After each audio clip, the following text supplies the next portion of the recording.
പശ്ചാത്തല സൗകര്യ വികസനത്തിൽ വലിയ മാറ്റം, ഒരു കുതിച്ചുചാട്ടം ഉണ്ടാകുന്നുവെന്നാണ് നാം ഇതിലൂടെ കാണുന്നത്.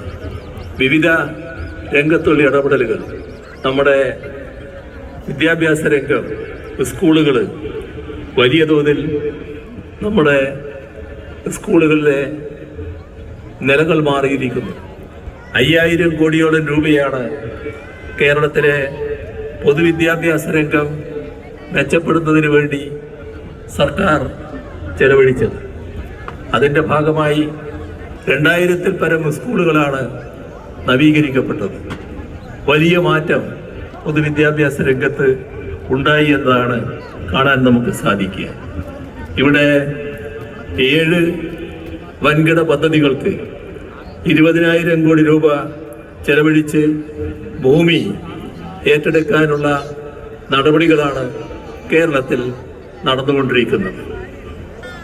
നമ്മുടെ വിഴിഞ്ഞം പദ്ധതി, അത് കേരളത്തിൻ്റെ മുഖച്ഛായ മാറ്റുന്ന പദ്ധതിയാണ്.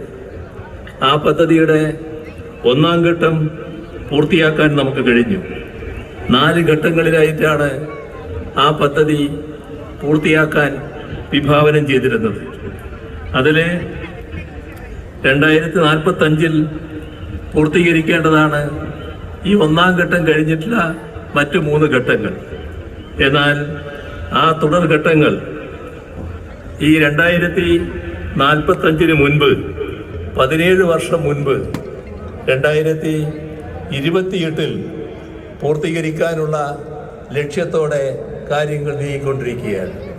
ഇപ്പോൾ വലിയ മാറ്റം ആ വിഴിഞ്ഞം പദ്ധതിയുടെ ഭാഗമായി സംഭവിച്ചുകൊണ്ടിരിക്കുന്നു. അവിടെ വലിയ പദ്ധതികൾ വരാൻ പോകുന്നു. ഒരു റിംഗ് റോഡ് അതിൻ്റെ ഭാഗമായി സൃഷ്ടിക്കാൻ പോവുകയാണ്. അതിലൂടെ വലിയ പദ്ധതികൾ ഈ തുറമുഖവുമായി ബന്ധപ്പെട്ടുകൊണ്ട് തിരുവനന്തപുരത്തെ പരിസര പ്രദേശങ്ങളിൽ ഉണ്ടാകാൻ പോവുകയാണ്. 3000 ഏക്കറോളം സ്ഥലം അതിൻ്റെ ഭാഗമായി ഏറ്റെടുക്കാനുള്ള നടപടികളാണ് സർക്കാർ സ്വീകരിച്ചു വരുന്നത്. കേരളത്തിൻ്റെ രൂപവും ഭാവവും മാറുന്നതിന് സഹായിക്കുന്ന ഒന്നായിട്ടാണ് ഇത് വരാൻ പോകുന്നത്. നമ്മുടെ വിവിധ രംഗങ്ങളിൽ വലിയ തോതിലുള്ള മാറ്റങ്ങൾ ഉണ്ടാക്കാൻ ഈ ഘട്ടത്തിൽ കഴിഞ്ഞു എന്നതാണ് കാണാൻ നമുക്ക് സാധിക്കുക. വിവിധ രംഗമെന്ന് പറയുമ്പോൾ കേരളത്തിൻ്റെ ആയുർവേദ മേഖല വളരെ പ്രസിദ്ധമായ ഒന്നാണ്. എല്ലാവരും കേരളത്തിൻ്റെ ആയുർവേദ മേഖലയെക്കുറിച്ച് പ്രത്യേകമായി പറയാറുണ്ട്. ഇവിടെ നേരത്തെ ബഹുമാനായ കോൺസൽ ജനറൽ സംസാരിക്കുമ്പോഴും നമ്മുടെ വെൽനസിൻ്റെ പ്രാധാന്യം പറയുകയുണ്ടായി. അതും ആയുർവേദ മേഖലയുമായി ബന്ധപ്പെട്ട് തന്നെയാണ്. നമ്മളവിടെ ഒരു അന്താരാഷ്ട്ര ആയുർവേദ ഗവേഷണ കേന്ദ്രം സ്ഥാപിക്കുന്നതിനുള്ള നടപടികൾ നേരത്തെ ആരംഭിച്ചിട്ടുണ്ട്. അതിൻ്റെ ഒരു ഘട്ടം ഏതാനും നാളുകൾ കൊണ്ട് പൂർത്തിയാക്കാൻ കഴിയുന്ന അവസ്ഥയിലാണ് ഇപ്പോൾ നിൽക്കുന്നത്.